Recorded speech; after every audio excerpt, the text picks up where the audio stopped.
Estamos en la nota dura, gracias por acompañarnos. Y te quedas sin palabras cuando tienes la oportunidad y lo ves caminar a un escritor como nuestro querido invitado del día de hoy, Sergio Ramírez. Me da muchísimo gusto que nos acompañe. Sergio, gracias de verdad por estar por acá en esta Feria Internacional del Libro. Llevas 25 años viniendo, más o menos. Sí, porque la primera vez que estuve en la feria fue cuando recibí el premio Juan Rulfo, entonces se llamaba el premio de la feria Juan Rulfo. Nicanor Parra. El escritor chileno Nicanor Parra. Era más pequeña la feria, más o menos más íntima. Nosotros estamos ahorita como sí, en un nivel, en un primer nivel. Y yo te veía caminar como callado, tranquilo, viendo. Hoy es un día particularmente caótico porque vienen todos los niños de primarias, secundarias, preparatorias. Pero es una alegría ver a tantos jóvenes aquí metidos entre los libros, ¿no? Eso es un milagro. ¿Qué te ha parecido este año la FIL? Cada vez más amplio el programa, es muy difícil escoger a dónde va a ir uno a ver las presentaciones de libros, hay programas paralelos. ¿Te has encontrado amigos? Muchísimos, sí, pero en el hotel.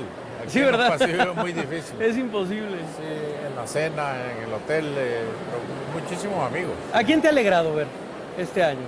A Gonzalo Celorio, que nos vemos todos los años, a Juan Villoro. Vi por ahí un video que publicó El País con Ida Vitale. Sí, tuvimos un encuentro muy bonito con Ida, que me sorprende su inmensa lucidez, su agilidad de mente, de cuerpo, de espíritu. Es una mujer extraordinaria.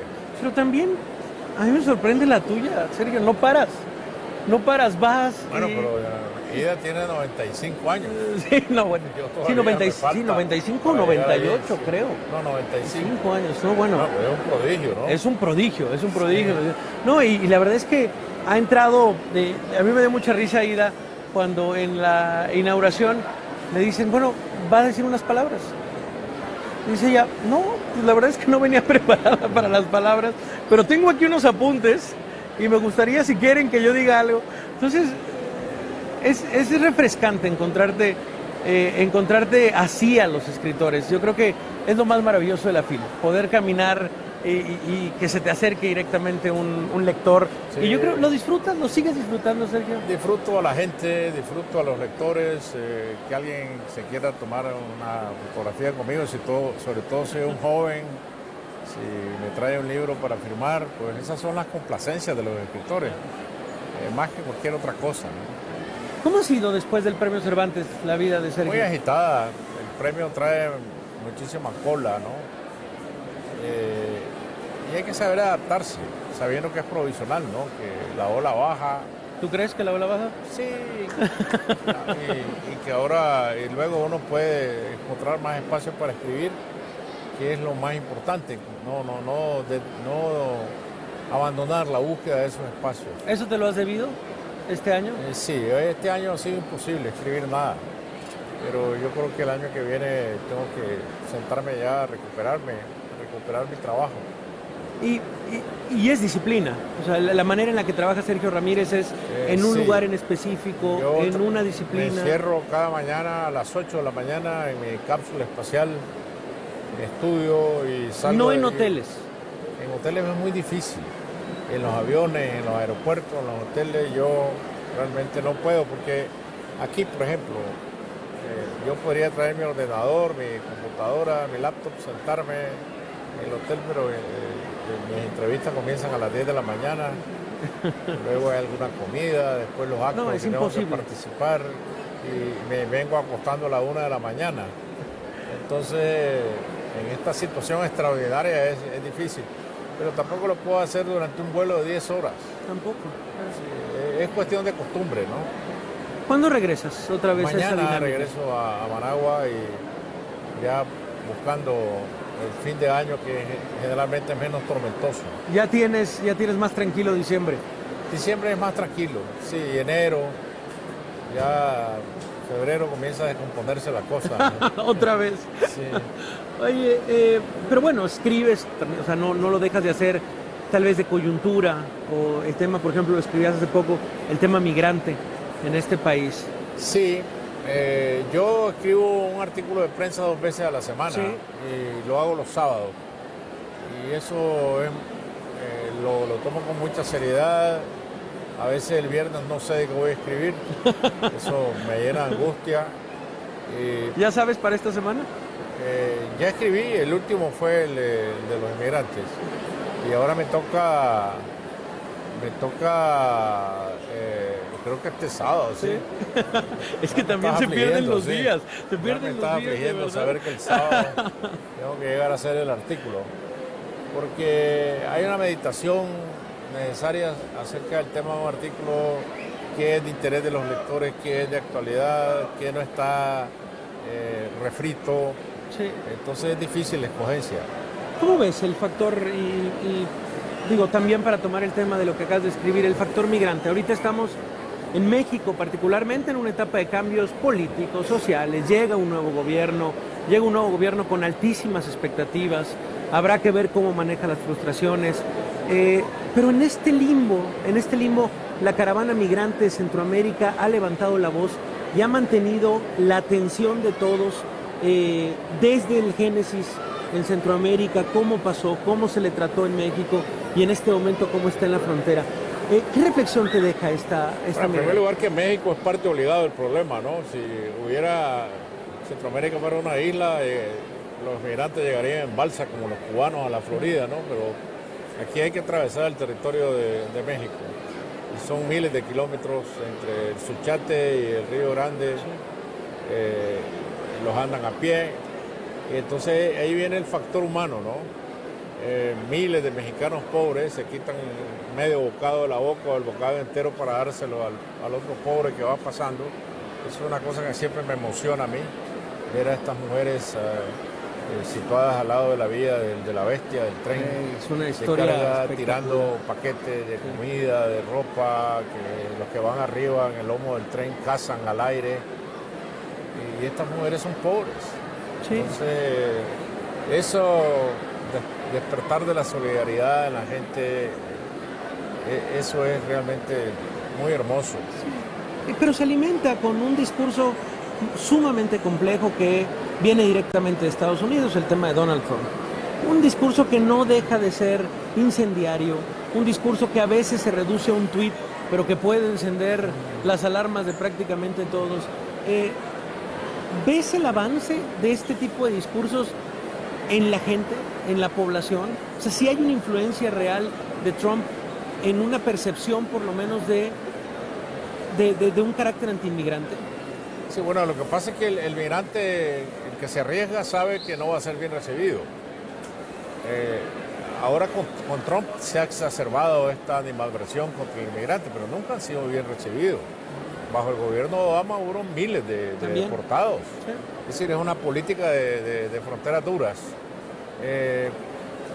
Y las causas de la migración ya sabemos cuáles son: la desigualdad social, la injusticia, la pobreza, la falta de seguridad ciudadana, la proliferación de las pandillas que exige cuotas de sangre a los jóvenes y que prefieren huir.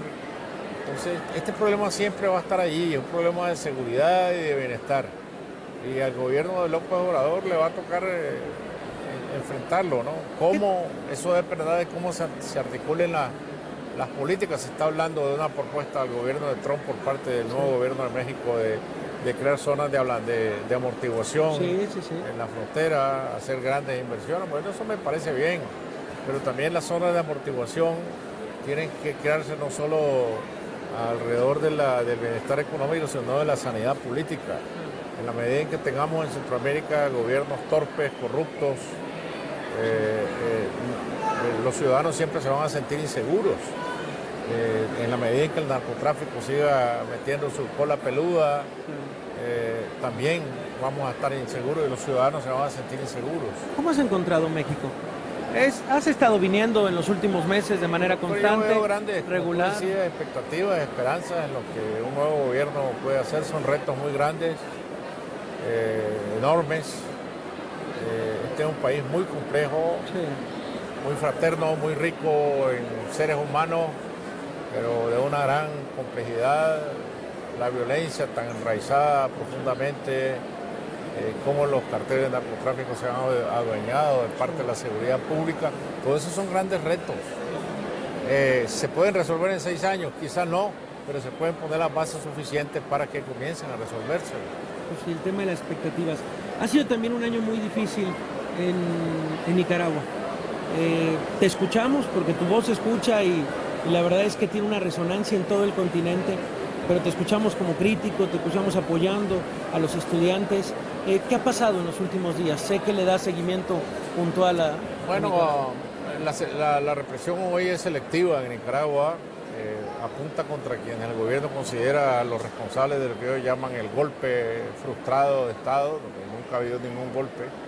Los golpes los dan los ejércitos coludidos con otras fuerzas oscuras en las esferas de poder. Aquí lo que ha habido es una protesta ciudadana abierta en la que han participado centenares de miles de personas. Hay un castigo que ahora la administración Trump está haciendo a la familia Ortega y a quienes gobiernan, poniendo al país en la lista de países que son un riesgo para la seguridad de los Estados Unidos. La primera dama fue puesta en una lista Magnitsky, la ley Magnitsky. Bueno, pero eso, en lugar de abrir más las puertas del diálogo, la cierra. Yo siento que el gobierno no quiere entender de ninguna solución, pero mi esperanza es que terminará sentándose, llamando a un diálogo y sentándose en la mesa de un diálogo, porque la salida del país frente a una lucha desarmada, no hay armas de promedio, no hay una guerra civil, tiene que ser política y tiene que ser pacífica. Y es la única vez en la historia de Nicaragua que el país puede solucionar un problema por la vía pacífica. Eso sería histórico. Eso sería histórico. ¿Tomando de quién o desde dónde viene la paz? ¿Desde una nueva generación, desde una generación de estudiantes, una generación de los que lucharon justamente por la situación en Nicaragua y que ahora ven como este proceso de paz como una oportunidad? Pero ¿quiénes están pidiendo la paz? La gente en general. Hoy acabo de leer un informe de Latinobarómetro, que es una entidad muy seria con sede en Santiago de Chile, que hace estos estudios de demoscopía, y más del 50% de la gente quiere la democracia. El respaldo de Daniel Ortega ha bajado al 20%. El respaldo al ejército y la policía se ha caído porque son instituciones que han perdido confianza. Entonces, una lectura simple te dice, aquí hay que llegar a un entendimiento político que tiene que darse también con el régimen de Ortega. No puede darse sin el régimen de Ortega. Y hay que pactar unas elecciones limpias, supervisadas, transparentes, con unas autoridades electorales insospechables que digan quién debe gobernar el país. Es decir, es muy simple. ¿Y cuál es tu trinchera? ¿Cuál es tu papel? Mi papel es responder cuando me preguntan sobre la situación de Nicaragua, pero no asumir ningún papel protagónico que no me interesa. Mi papel es en la literatura, pero yo como escritor también hablo como ciudadano. Mi papel de escritor me hace también hablar como ciudadano. Y es desde la ciudadanía que hablo, reclamando libertad, democracia. Yo quisiera vivir en un país con plena seguridad pública, con instituciones democráticas que funcionen, con alternabilidad en el poder. No es mucho pedir. ¿Y cómo ven a Latinoamérica? Viajas mucho y has estado en distintas partes del mundo este año. Y bueno, en los últimos años también, conferencias tal vez en Asia, en Europa, en Estados Unidos, en distintos lugares. ¿Cuál es la visión de Latinoamérica? El desencanto. Yo diría que el desencanto es la marca mayor ahora del electorado, que va con rabia a votar porque se siente engañado por gobiernos anteriores. La corrupción es un problema serísimo de la democracia.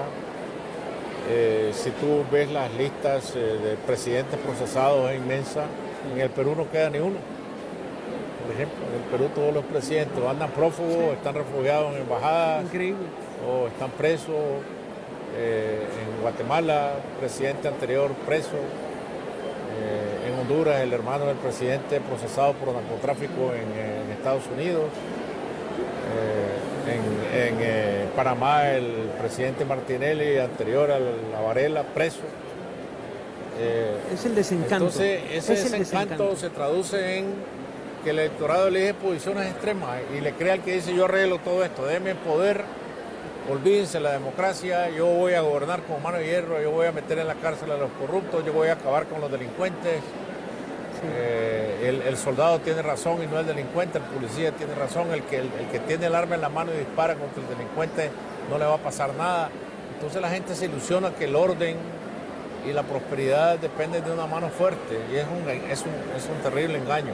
Absolutamente.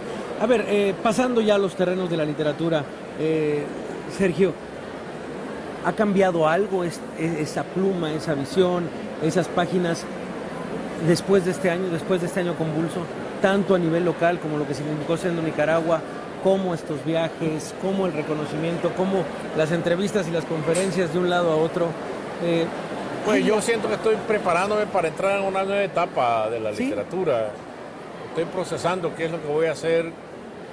Mis visiones del mundo obviamente se han alterado. La crisis de mi propio país me ha dado una nueva visión. Yo soy un observador de la altura de la edad. No es que sea un anciano, pero yo sé que en la literatura no hay tercera edad, pero en la vida la hay.